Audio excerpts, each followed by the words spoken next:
Olá, sejam bem-vindos a mais um programa Diálogos, e no programa de hoje nós conversamos sobre os estudos que envolvem memória e comunicação. Nossa convidada é a pesquisadora da Universidade de Warwick, no Reino Unido, Joanne Garde-Hansen. Ela faz uma pesquisa em parceria com a Unesp aqui em Bauru. Professora Joanne, muito obrigada por sua participação em nosso programa. Thank you.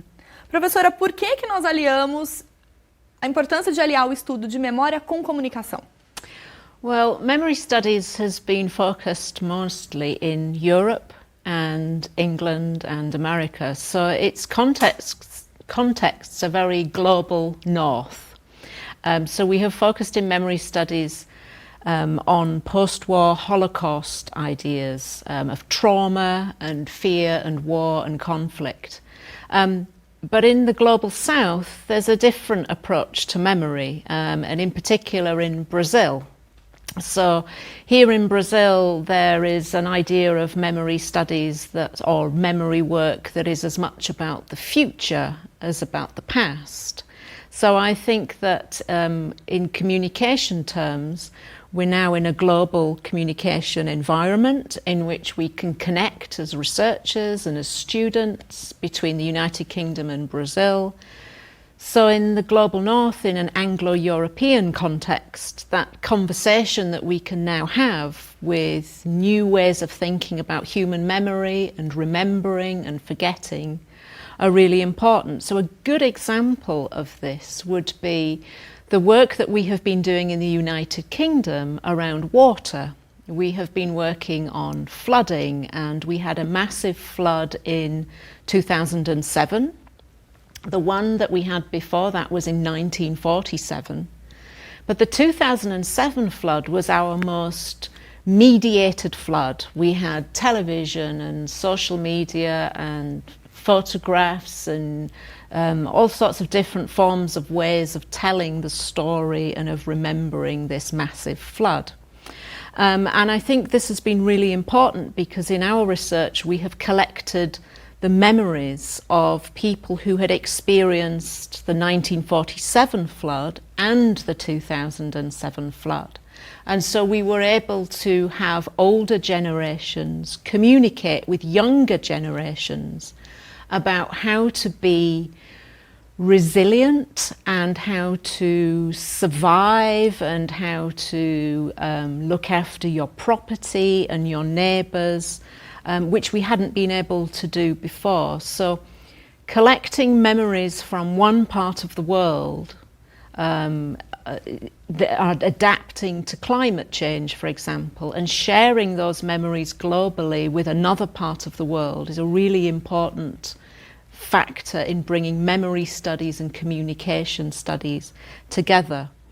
So in our work, the kind of work we've been doing, which is very similar to the Brazilian Fapesp, we've been doing work with water agencies about how they can communicate better with communities through engaging with their memories and engaging with their stories of the environment.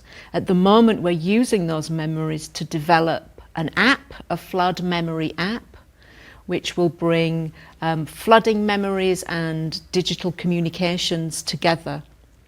So they'll be recording and storing and preserving their memories and experiences of flooding so that they can share those with their children as a form of action for the future. A senhora comentou a pesquisa que você tem realizado, e um dos conceitos dessa pesquisa é a questão da cidadania hidrodigital. Eu gostaria que a senhora explicasse um pouco para a gente o que vem a ser esse conceito. Okay, so, well, citizenship rights are very much connected to environmental rights, and in particular with our work on water, to your right to water. So the hydro part is about water, and citizenship is very much in a democratic context about having a public sphere, so about having a space just like this, television, to have a discussion with between all different kinds of people on your rights to water, for example. And it's about your right to participate as a member of any community in the decisions that are made about water and how it's managed. And citizenship in these democratic contexts relies upon that public sphere having good access to media and being able to share media and share things digitally through communication networks in order to generate debate and discussion about water. So that's about opportunities to participate. And this is important because the management of water will reflect social and cultural issues as much as economic or political issues. So it's an investment in the social aspects and cultural aspects of water. And the digital side is about new ways of communicating socially and culturally about your right to water. E aí, pensando nesses conceitos, professora, qual tem sido os focos desta pesquisa que você tem essa parceria Reino Unido-Brasil? Okay, so the focus now, the focus now in the UK in my United Kingdom research is on water shortage, or what we call in our context drought. And water is of course considered a human right and a human need. That's a common sense idea that it's my right to have water. However, we know that there are various really complex factors that we need to understand about water security. Is my water secure? Is it safe? Is it expensive? Is it mismanaged, or is it missing? Is it not where it's supposed to be, with empty reservoirs, etc.? So in the United Kingdom we have a very large project. It's called DRY, Drought, Risk and You, and you can find out more about it online through our project website, the DRY project.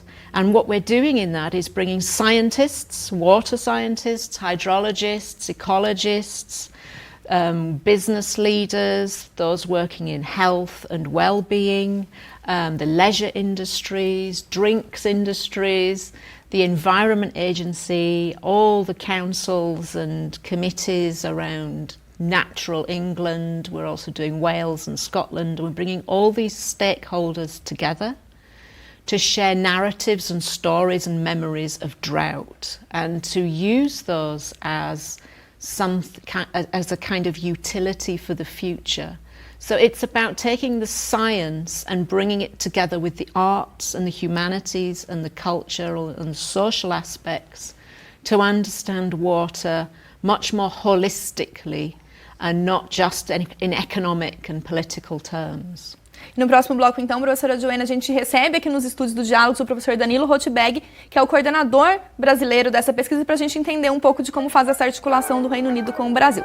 O Diálogos vai para um breve intervalo e já volta.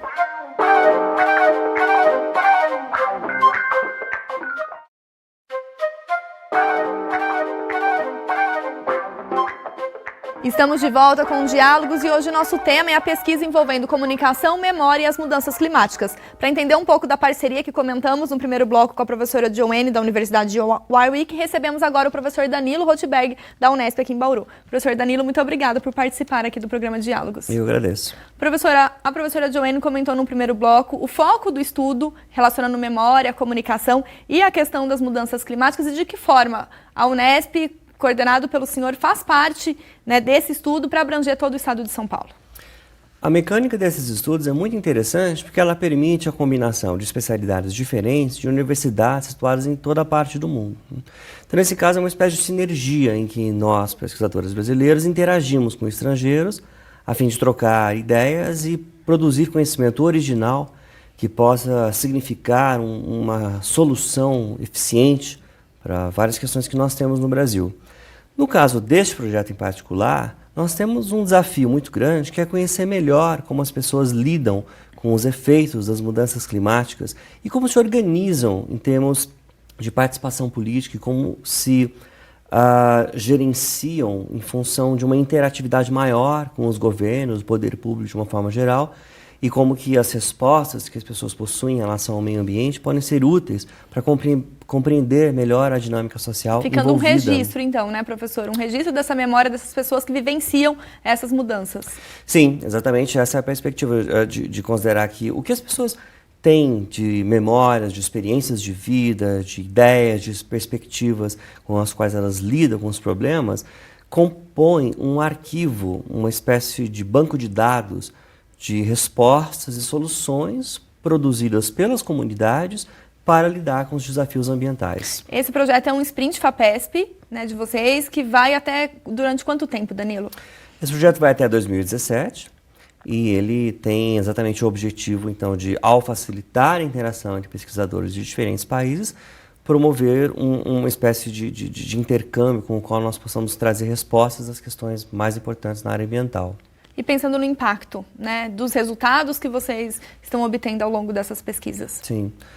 Nós sabemos, por exemplo, que as pessoas têm dificuldades em lidar com questões ambientais difíceis em resposta aos desafios, né? Como, por exemplo, falta de água, enchentes, e o problema que decorre disso tudo, que é a gestão das águas no Brasil. E esse projeto propõe como uma contribuição a trazer conhecimento para enfrentar essa questão. Saber como que as pessoas podem se organizar com mais coerência, reivindicar seus direitos em termos de gestão das águas e participar do processo como um todo.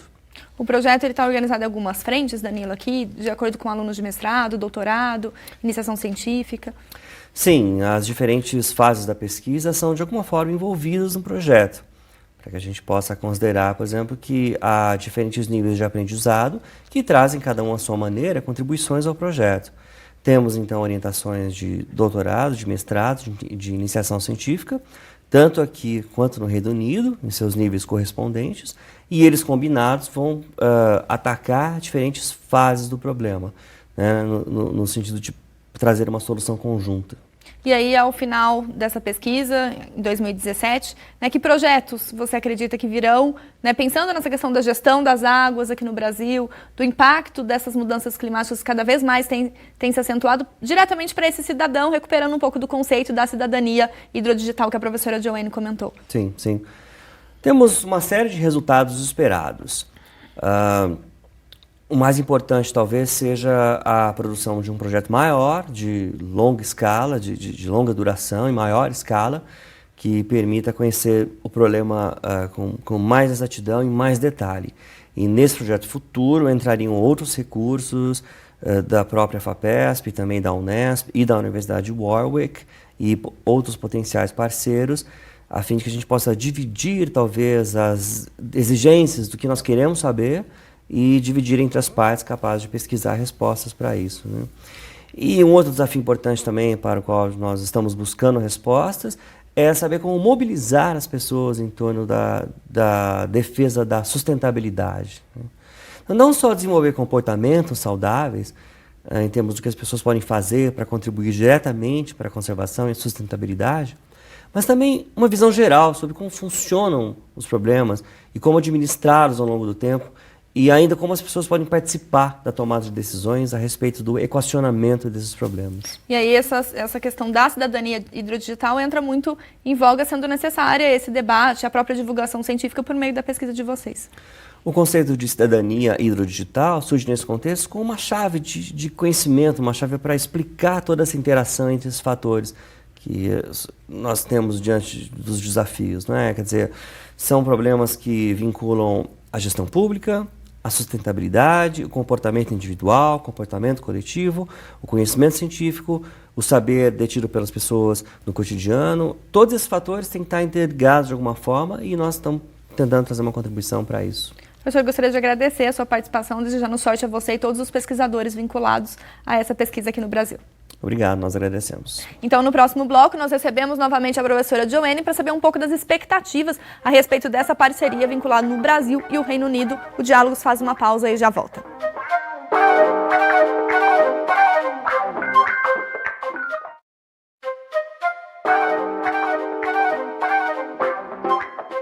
O Diálogos está de volta e aqui no estúdio nós recebemos novamente a professora da Universidade de Warwick, no Reino Unido, a professora Joanne Garde-Hansen, que trabalha em parceria com a Unesp num sprint Fapesp da pesquisa Narrativas da Água, um estudo exploratório da cidadania hidrodigital no Brasil e no Reino Unido.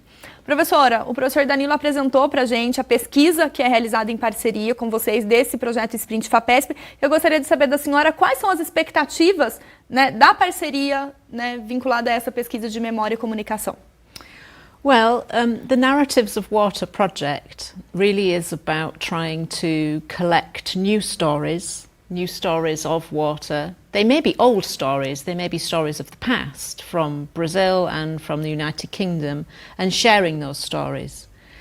I mean, water circulates around the world and we tend to forget that water actually circulates, but narratives of water do not circulate very well around the world. So this project is the beginning of a process of trying to get those waters to circulate, those stories of water to circulate. And this would be helpful because if we can exchange knowledge between the United Kingdom and Brazil on water security, water shortage, and flood and drought, for example, then this may have some usefulness for the state of Sao Paulo, for example, when it has issues with water shortage, around adaptation, climate change, resilience.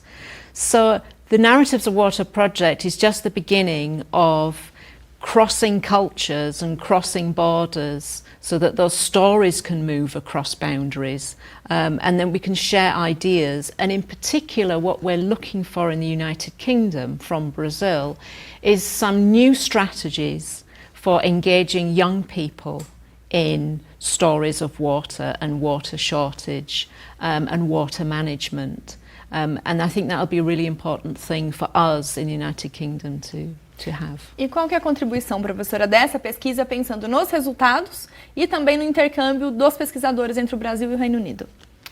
Well, the relationship between the United Kingdom and Brazil around this area of research has been going on since 2014, when the British Council and Fapesp funded a workshop that we ran in the University of Sao Paulo. And this was an opportunity to bring together 10 Brazilian researchers and 10 British researchers to explore and discuss and build bridges on issues related to digital communications. The project was called Beyond the Digital. And it's from that we've built the Narratives of Water project with Danilo Rothberg, who was one of those Brazilian researchers, and myself. But we've also been able to build other research partnerships. So one, for example, continues with Professor Gilson Schwartz at the University of Sao Paulo, where we do work on economy and memory as part of his City of Knowledge.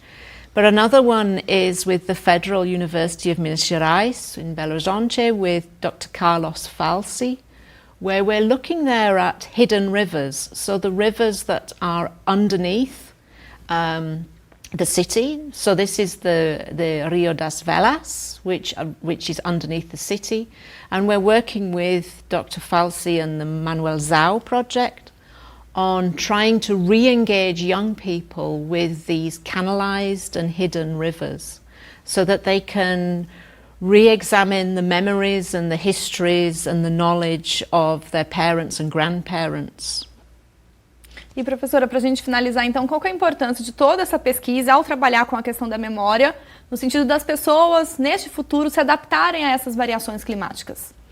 Well, that's probably the most important question, is how can you make memory studies and memory into something that's actionable, that's important for the future, and in particular that will help with resilient futures in terms of climate change. Many communities have really strong, long-lived memories and histories of changing climate, and we need to remember those histories and remember that knowledge. And Brazil really offers a fantastic opportunity to connect and collect a lot of those memories around climate and variable and changing climate, and share those memories and that knowledge with a wider group of researchers in other parts of the world who are now experiencing much climate variability that they previously had not experienced. So we need those memories, we need that knowledge, and we need to be able to share it and access it. It could really be possible that the future of understanding climate change could really be in those memories. So that's a really important part of it.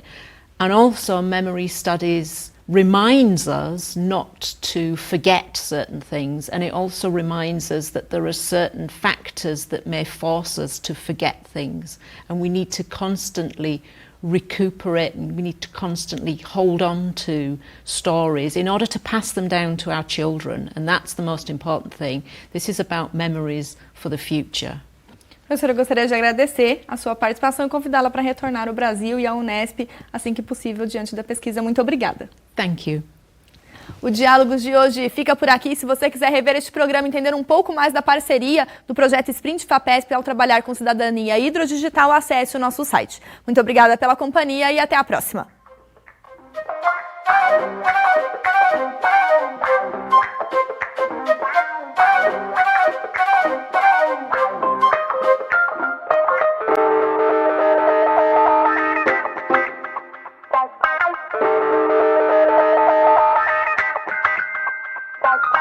Bye.